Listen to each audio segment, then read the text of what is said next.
नमस्कार भक्तजनों, हिंदू राष्ट्रीय व्रत त्योहार पर आपका स्वागत है। आज मैं आपको अहोई अष्टमी व्रत कथा सुनाऊंगी। आइए आरंभ करते हैं। श्री गणेशाय। हिंदू कैलेंडर के अनुसार कार्तिक माह में कृष्ण पक्ष के दौरान दिवाली से एक दिन पहले अहोई अष्टमी मनाई जाती है।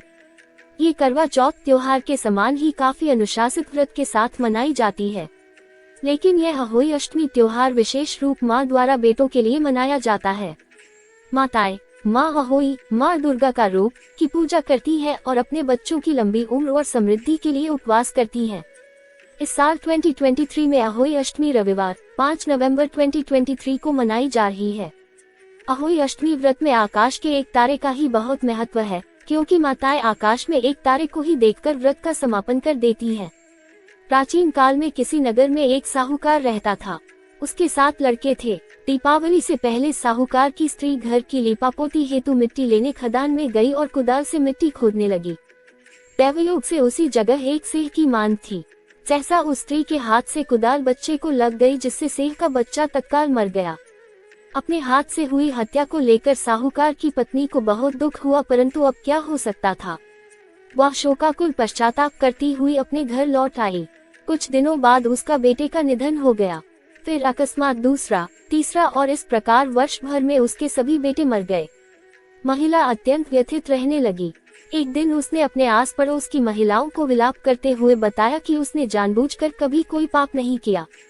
हाँ, एक बार खदान में मिट्टी खोदते हुए अनजाने में उसके हाथों एक सिंह के बच्चे की हत्या अवश्य हुई है और तत्पश्चात उसके 7 बेटों की मृत्यु हो गई। ये सुनकर पास पड़ोस की वृद्ध औरतों ने साहूकार की पत्नी को दिलासा देते हुए कहा कि यह बात बताकर तुमने जो पश्चाताप किया है उससे तुम्हारा आधा पाप नष्ट हो गया है। तुम उसी अष्टमी को भगवती माता की शरण लेकर सिंह और सिंह के बच्चों का चित्र बनाकर उनकी आराधना करो और क्षमा याचना करो। ईश्वर की कृपा से तुम्हारा पाप धुल जाएगा। साहूकार की पत्नी ने वृद्ध महिलाओं की बात मानकर कार्तिक मास की कृष्ण पक्ष की अष्टमी को उपवास व पूजा याचना की। वह हर वर्ष नियमित रूप से ऐसा करने लगी। तत्पश्चात उसे 7 पुत्र रत्नों की प्राप्ति हुई। तभी से अहोई व्रत की परंपरा प्रचलित हो गई। अहोई माता की जय कथा संपूर्ण। दूसरी कथा आरंभ। अहोई अष्टमी और राधाकुंड से जुड़ी कथा। श्री गणेशाय नमः। बहुत समय पहले झांसी के निकट एक नगर में चंद्रभान नामक साहूकार रहता था। उसकी पत्नी चंद्रिका बहुत सुंदर, सर्वगुण संपन्न, सती साध्वी, शीलवंत, चरित्रवान तथा बुद्धिमान थी। उसके कई पुत्र पुत्रियां थी, परंतु वे सभी विलयावस्था में ही परलोक सिधार चुके थे।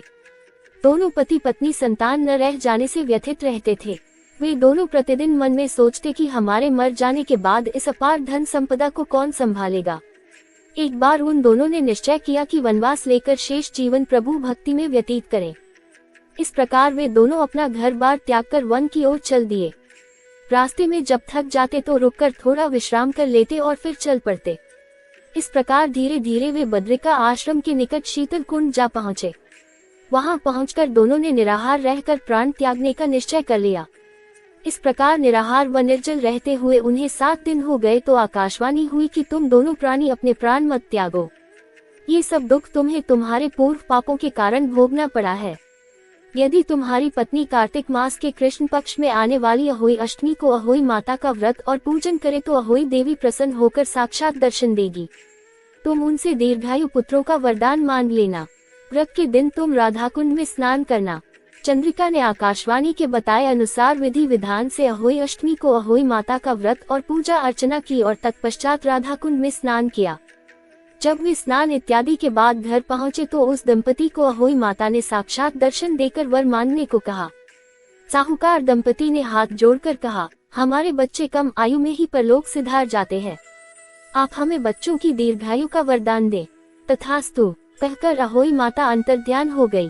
कुछ समय के बाद साहूकार दंपति को दीर्घायु पुत्रों की प्राप्ति हुई और वे सुखपूर्वक अपना गृहस्थ जीवन व्यतीत करने लगे। अहोई माता की जय। ऐसी धार्मिक कथाएं सुनने के लिए चैनल को सब्सक्राइब अवश्य करें। धन्यवाद।